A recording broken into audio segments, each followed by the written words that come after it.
रहीम अस्सलाम वालेकुम। आज मैं आपके लिए माश के दाल के दही भल्ले लेकर आई हूँ। यूँ तो मैं आपको बहुत सारी रेसिपियाँ सिखा चुकी हूँ दही भल्लों की, लेकिन ये थोड़ी सी नई ट्रिक के साथ हैं।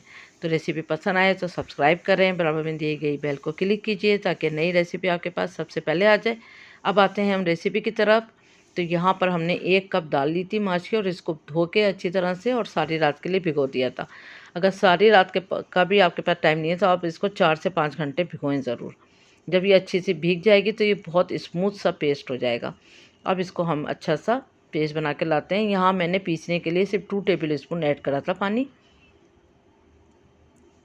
अब सारी दाल का हम इसी तरह से पेस्ट बना लेते हैं।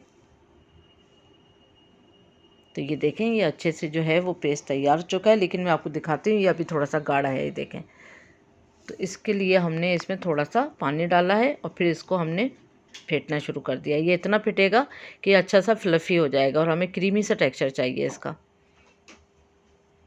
ये देखें, बेहतरीन ये रेडी हो चुका है। ये देखिए,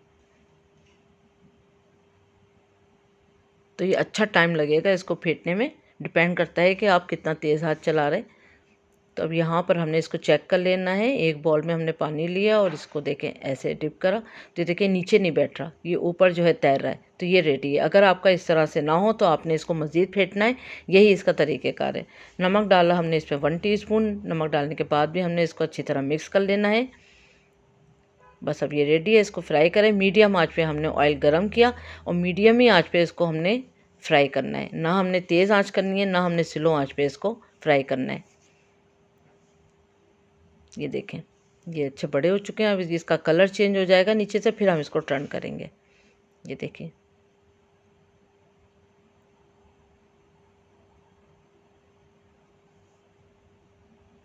अच्छे से गोल्डन कलर आने तक फ्राई करा। ये देखें, अब इसको निकाल लेते हैं।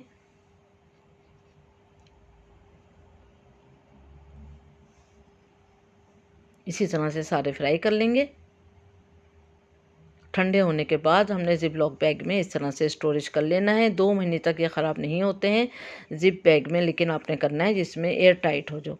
अब गुनगुने पानी में हमने इसको डाल दिया है। अब जितना अगर इसने ऑयल भी अपने अंदर जब्स करा हुआ होता है तो वो यहाँ सारा निकल जाता है और ये सॉफ्ट भी हो जाएंगे।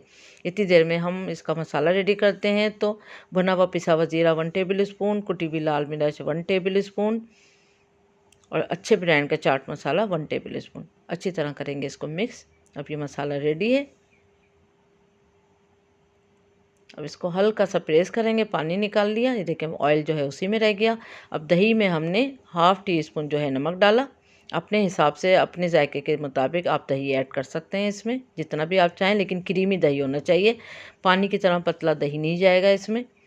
उसके बाद इसमें हमने जो मसाला रेडी किया था वो 2 पिंच के करीब आप इसके ऊपर छिड़क दें।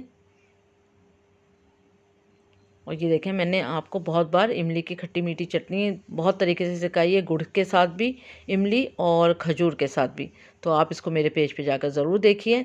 तो ज़बरदस्त रेसिपी तैयार है, ज़रूर ट्राई करें। Thank you for watching. दुआ में याद रखें, अपना ख्याल रखें। अल्लाह हाफिज़।